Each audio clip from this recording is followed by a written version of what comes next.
Olá, pessoal, tudo bem?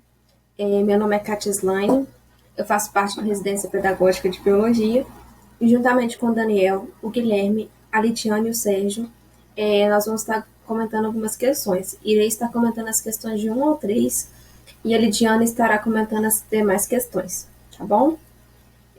Vamos lá. A primeira questão, ela é uma típica questão de Enem, é aquela questão que vai estar casando dois conteúdos, aqui casa a literatura junto com a biologia, né? Então vamos lá. Os bichinhos e o homem. Arca de Noé, Toquinho e Vinícius de Moraes. Nossa irmã a mosca é feia e tosca, enquanto que o mosquito é mais bonito. Nosso irmão besouro, que é feito de couro, mal sabe voar. Nossa irmã barata, bichinha mais chata, é prima da borboleta, que é uma careta. Nosso irmão, o grilo, que vive dando estrilo, só para chatear.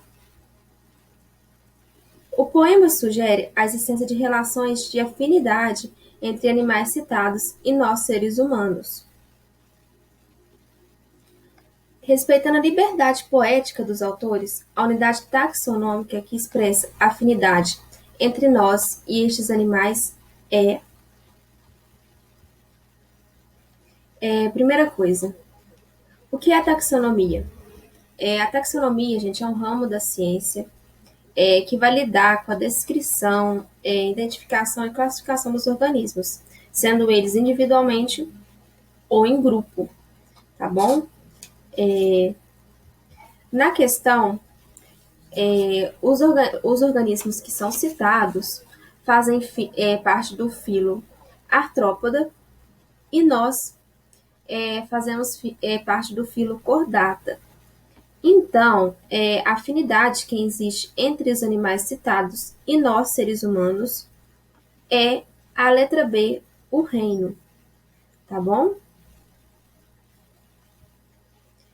Outra coisa que é importante salientar é que na questão está perguntando sobre a taxonomia, mais especificamente de Linneu, que ela é a ciência que começa a dividir, classifica os seres vivos em hierarquias, ou seja, reinos que são divididos em filos, os filos que são divididos em classe, então a classe em ordem, em família, em gênero e finalmente em espécie. Hoje nós estamos usando muito a sistemática filogenética. O que é isso? A sistemática filogenética, ou também chamada de cladística, ela é um método de classificação dos seres vivos que é fundamentado na ancestralidade evolutiva da espécie. Ou seja, é uma reconstrução da história evolutiva, considerando a relação de parentesco entre grupos ou taxos. Tá bom, pessoal? Questão. Vamos lá, pessoal. Agora eu vou estar comentando a questão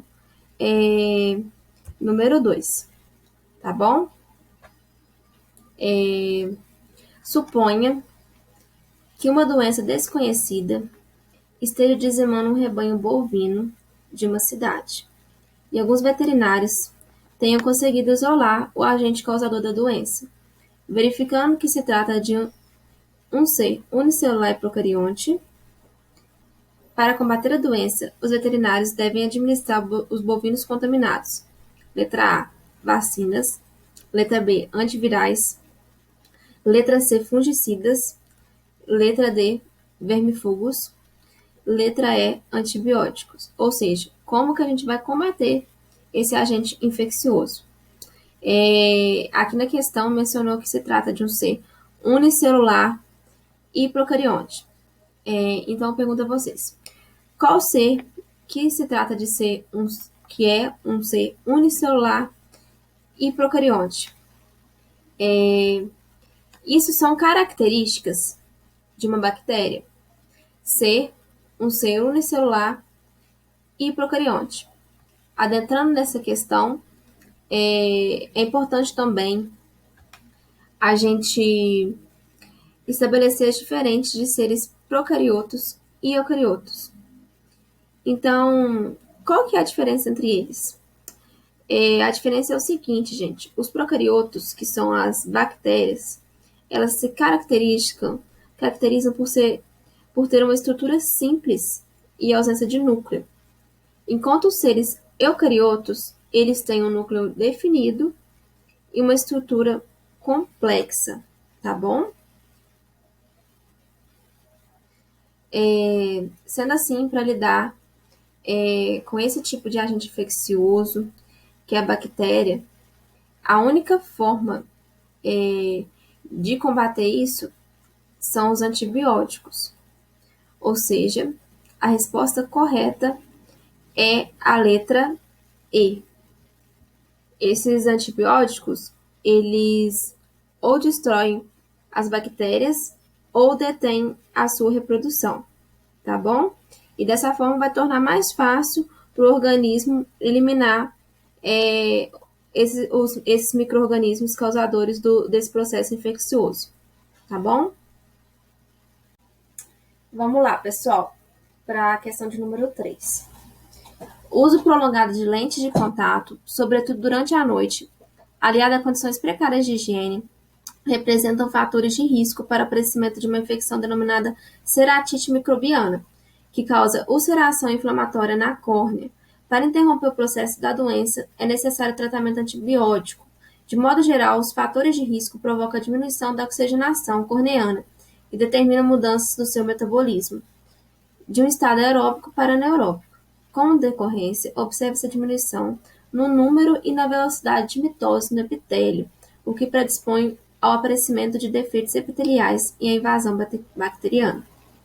A instalação das bactérias e o avanço do processo infeccioso na córnea estão relacionados a algumas características gerais desses micro-organismos, tais como... Essa questão é para a gente citar qual a letra está certa. Então, vamos lá analisar. Vamos lá. Letra A. A grande capacidade de adaptação, considerando as constantes mudanças no ambiente em que se reproduzem e o processo aeróbico como a melhor opção desses micro-organismos para obtenção de energia. Essa resposta está errada. Por quê? No caso, as bactérias elas também utilizam a via anaeróbica. Elas podem estar utilizando tanto a via aeróbica como a aeróbica quanto a anaeróbica para poder utilizar o oxigênio na obtenção de energia. Letra B. A grande capacidade de sofrer mutações, aumentando a probabilidade do aparecimento de formas resistentes e o processo anaeróbico de fermentação como principal via de obtenção de energia. Como eu mencionei acima, as bactérias elas podem tanto usar a via aeróbica como anaeróbica para, no caso, captar oxigênio e utilizar como fonte de energia, tá bom? Letra C. A diversidade morfológica entre as bactérias, aumentando a variedade de tipos de agentes infecciosos e nutrição heterotrófica, como forma de esses micro-organismos obterem matéria-prima e energia. No caso, gente, como eu mencionei, como eu vou estar mencionando agora, perdão, as bactérias, elas representam um tipo de reprodução assexuada, que é a bipartição. E na bipartição, elas geram indivíduos geneticamente idênticos, porque a bactéria ela se divide em duas, grosseiramente falando. Então, esses novos organismos vão ter as mesmas características morfológicas, tá bom? Então, não tem uma grande diversidade morfológica entre as bactérias. Letra D. O alto poder de reprodução. Sim, as bactérias têm um alto poder de reprodução por causa dessa reprodução sexuada muito facilitada, aumentando a variabilidade genética dos milhares de indivíduos e a nutrição heterotrófica como única forma de obtenção de matéria-prima e energia desses micro-organismos. No caso, gente, como mesmo mencionei acima, elas utilizam essa reprodução sexuada, E essa reprodução sexual da bipartição, ela, no caso, os micro-organismos, os novos, vão ter as mesmas características genéticas do que o organismo o qual se partiu. Então, não existe variabilidade genética, tá bom? Letra E. O alto poder de reprodução. Sim, elas têm um alto poder de reprodução, originando milhares de descendentes geneticamente idênticos, sim, e a diversidade metabólica, considerando processos aeróbicos e anaeróbicos para obtenção de energia. A letra E está certinha. Então, a questão certa para esse número 3 é a letra E. Pessoal, eu sou a Lidiane, sou aluna do curso de Ciências Biológicas da UFSJ e faço parte do programa Residência Pedagógica. E eu, junto com os outros alunos Daniel, Guilherme, Catslane e Sérgio, elaboramos essa videoaula para estar auxiliando vocês, alunos do segundo ano, a entenderem um pouco melhor as questões do PET avaliativo final do ano de 2020 e estaremos auxiliando vocês a chegar até a resposta correta. Porém, não estaremos fornecendo gabarito, que esse não é o objetivo desse vídeo. O objetivo é auxiliar vocês a entenderem a questão e poder, assim, auxiliar vocês a chegar na resposta correta, ok? Então, vamos lá. Estarei trabalhando com vocês hoje a questão de número 4 até a número 6, ok? A Catsilane estará trabalhando com vocês as questões de número 1 a número 3. Então, vamos lá. A questão número 4 do PET avaliativo está perguntando o seguinte: o mapa mostra a área de ocorrência da malária no mundo. Então, aqui nós temos o mapa mundi. Podemos ver que as áreas que ocorrem a transmissão da malária são áreas de países que ficam em territórios bem quentes, né, próximas aqui à linha do Equador, como podemos ver. Então, a gente já pode entender, a partir daí, que a malária só ocorre em regiões quentes, em regiões de países tropicais que possuem altas temperaturas. E podemos identificar também que em várias partes do mundo a malária não ocorre, ela só ocorre em determinadas áreas, ou seja, ela é uma doença restrita a determinadas áreas. Então, a questão pergunta: considerando-se sua distribuição na América do Sul, a malária pode ser classificada como? Então, gente, daí você já pode ter uma certa ideia, né, de qual seria a resposta certa, né? Considerando o que estamos atravessando hoje em dia, né, com a pandemia da Covid-19, a gente pode concluir que pandemia é o quê, né? Pelo que a gente vê aí no dia a dia, até nos noticiários, a pandemia no mundo inteiro. Então, a gente já pode ver por aí que a malária não é o caso da Covid-19, que ocorre no mundo inteiro. A malária, ela é uma doença contínua, né? Ela já existe há muitos e muitos anos e ela ocorre em determinadas áreas, em áreas restritas, né? No caso da malária, em países mais quentes, países que ficam próximos ali da linha do Equador. Então, já podemos concluir, né, mais ou menos qual seria a resposta certa. Continuando a falar da questão 4, temos aqui alguns exemplos de doenças, né, que se alastram facilmente, né, por diversos lugares. Nós temos aqui um exemplo de endemia, né, no caso está ocorrendo apenas em uma área restrita, que é, no caso aqui, a região norte. No caso de endemias, elas ocorrem, é um tipo de, né, de doença que ocorre em lugares mais restritos, né, com lugares característicos. Temos também um exemplo aqui de epidemia, que no caso aqui, o exemplo, né, ocorrendo em 2 países diferentes. E temos também a pandemia, que no caso aqui mostra todo um continente, né, todo o continente americano, né, a América do Sul, América Central, parte da América do Norte, né, que aqui já é considerada uma pandemia. Infelizmente, é a realidade que estamos enfrentando hoje em dia, né, com a Covid-19. Então, através desses exemplos aqui, espero ter ajudado vocês a chegar na resposta correta quanto à questão 4. 5. O uso de protozoários ciliados como indicadores de qualidade de água tem vantagens em relação ao uso de outros organismos. A alta sensibilidade desses organismos às mudanças que ocorrem no ambiente está aliada a seu curto tempo de geração. Isso permite gerar uma resposta mais rápida sobre a contaminação do ambiente. De acordo com Bio, os principais fatores reguladores das populações de ciliados são a qualidade e quantidade de alimento, hábitats disponíveis, temperatura, predação, sendo o recurso alimentar provavelmente o fator mais importante. Nesse sentido, estudos têm evidenciado um acréscimo na abundância de ciliados de acordo com a intensidade de poluição orgânica, que se reflete no incremento da densidade bacteriana. Então, o que a gente já pode entender através desse enunciado? Existe um grupo de protozoários, os ciliados, que fazem parte do filo Ciliophora, que servem como bioindicadores de qualidade da água. E os fatores que determinam isso são a quantidade de alimento, o hábitat disponível, a temperatura, a predação, e desses fatores o principal é o recurso alimentar.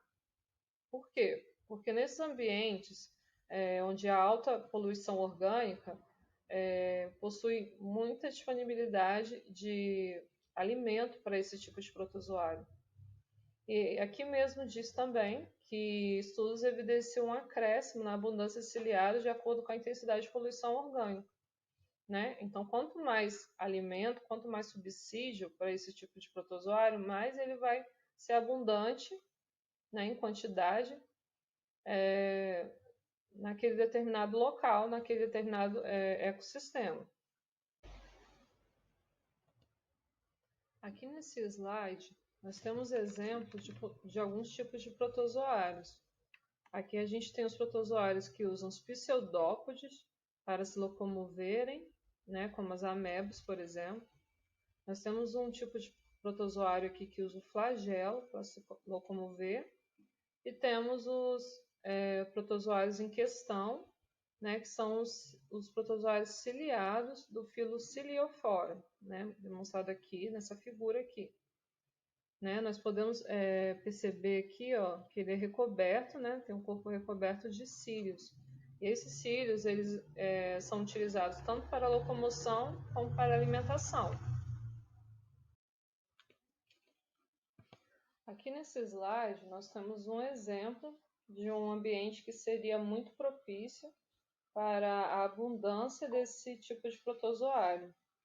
Um ambiente que possui muito material orgânico, tem muito plástico também, muito lixo inorgânico, mas a gente percebe pela quantidade, pela água turva, que é um tipo de ambiente aquático bem poluído, provavelmente com bastante matéria orgânica, sendo um ambiente muito propício para a proliferação desse tipo de protozoário, onde aqui ele seria um bioindicador por conta da abundância desse tipo de protozoário num ambiente como esse aqui mostrado no slide. No slide nós temos um exemplo de um ambiente aquático bem poluído, provavelmente com bastante material orgânico, com bastante poluição orgânica pela água turva, nós podemos perceber isso, Também tem bastante plástico, bastante material inorgânico, mas provavelmente também cheio de matéria orgânica.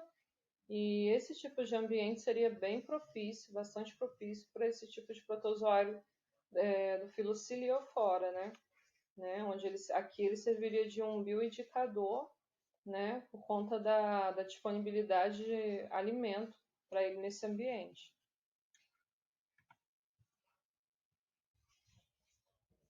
Agora vamos falar sobre a questão 6.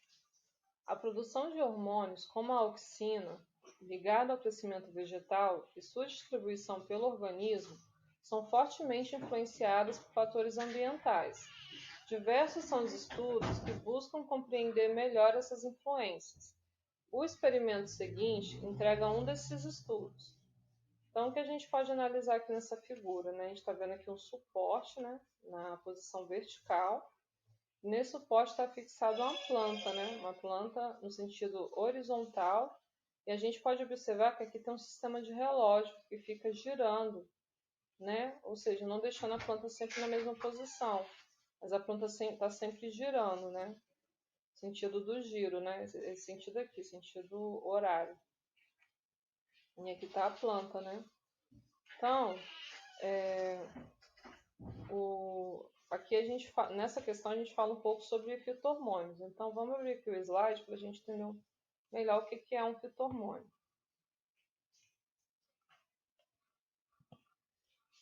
Então, fito-hormônios, eles regulam o crescimento e o desenvolvimento das plantas. No caso da auxina, né, ela é responsável pelo alongamento da planta. Os fito-hormônios são classificados de acordo com sua estrutura química e alguns exemplos são as auxinas, as citocininas e giberelinas. E elas promovem o desenvolvimento de raízes, flores e induzem a quebra da dormência em sementes. E os fito-hormônios também são produzidos em baixas concentrações, e o local e o tipo de tecido onde se encontra é induzido a uma resposta fisiológica na presença desses fito-hormônios.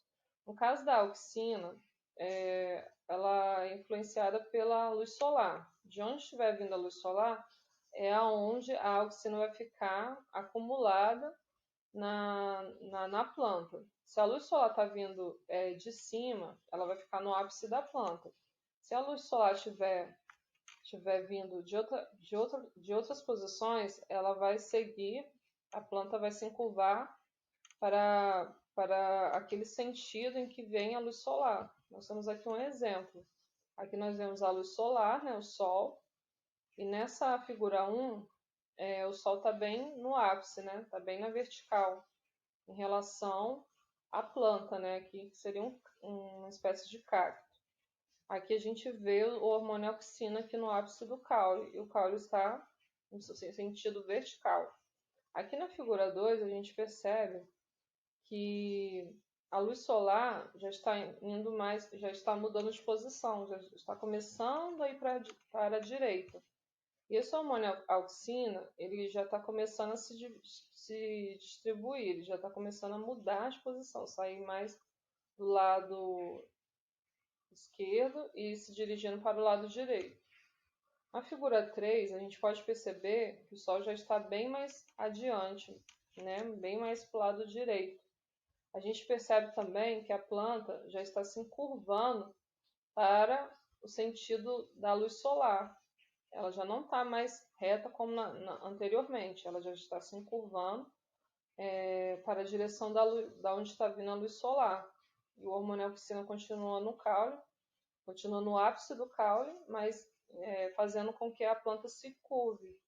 Na figura 4, o cacto se encurvou ainda mais em direção à luz solar. Então, nós percebemos que realmente a auxina, ela atua dessa maneira, né? Ela faz a planta crescer, se encurvar em direção à luz solar.